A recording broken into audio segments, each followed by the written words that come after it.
আসসালামু আলাইকুম রহমতুল্লাহ। প্রিয় দর্শক, কেমন আছেন? বাড়িতে কোনো মহিলা মানুষ না থাকলে যা হয় আর কি, এই যে দেখতে পাচ্ছেন আমার আম্মা, আব্বা এবং আরও যারা সদস্য আছে তারা বেড়াতে গেছে। তো এর ফাঁকে আমাকে একা একাই পুরো বাড়িটাকে হ্যান্ডেল করতে হচ্ছিল। তো দেখেন, আমি একা একাই এই যে পাতিলের মধ্যে বসাইছি গরম পানি, আরেক পাতিলে হলো ভাত, গরুর জন্য ভাত সিদ্ধ করার জন্য বসাইছি। তো একদিকে বৃষ্টি হচ্ছে, আরেকদিকে এই কাজ।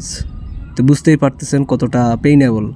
তা আসলে মানে সিচুয়েশনটা এমন যে কোনো একজন মহিলা যদি একটা সংসারে না থাকে, একজন মেয়ে মানুষ একটা সংসারে না থাকলে কী পরিমাণ একটা পুরুষকে কষ্ট সহ্য করতে হয়। আবার একজন পুরুষ যদি একটা সংসারে মহিলা মানুষ থাকলে একটা পুরুষ যদি না থাকে, সেই সংসারেও কী পরিমাণ কষ্ট সহ্য করতে হয়।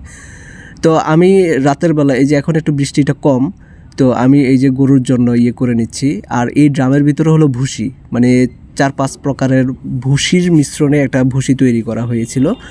তো এই ভুসিটা এই মানে কিছুদিন আগে ভুলবশত ভুসির উপরে যে ঢাকনাটা ছিল না, যার কারণে বৃষ্টি পানি পড়ে আস্তে আস্তে ভিতরে গিয়ে গিয়ে ভুসিটা ভিজে গেছে।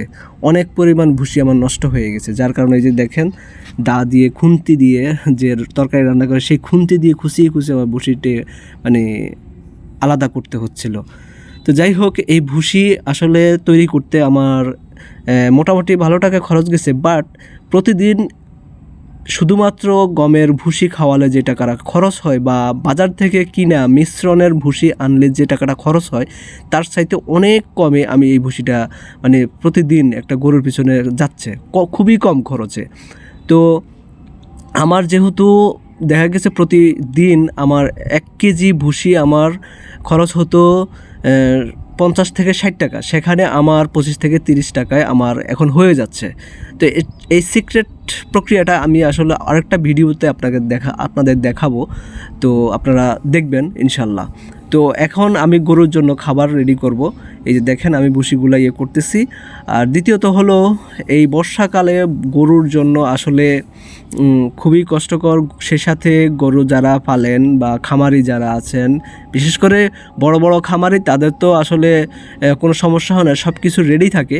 বাট যারা ছোট খামারি, 5-6টা গরু বা 10টা গরু যারা ফালেন, তারা তো আসলে খুবই কষ্টের মধ্যে তাদের গরুগুলা লালন পালন করতে হয়।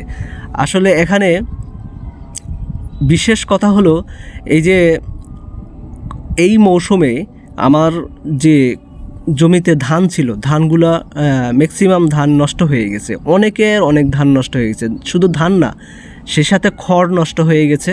খড় নষ্ট হয়ে যাওয়ার কারণে গরুর যে খাদ্য যোগানটা একদম কমে গেছে। আর সেই কারণে সব কিছুরই দাম বেড়ে গেছে। যেমন খড়ের এত পরিমাণ দাম, সেটা আসলে বোঝাতে পারবো না আপনাদের। আর যাদের খড় আছে, খড় খাওয়ায়, বাট ঘাস খাওয়াতে পারছে না।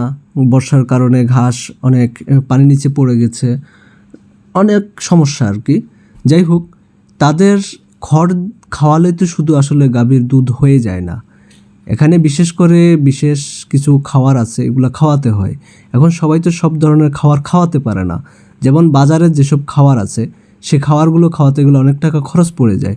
তো এখানে যে জিনিসটা মাথায় রাখতে হবে, আমরা যারা ছোটোখাটো খামারি বা 4-5টা গরু পালেন, এই জিনিসটা মাথায় রাখা উচিত সবারই।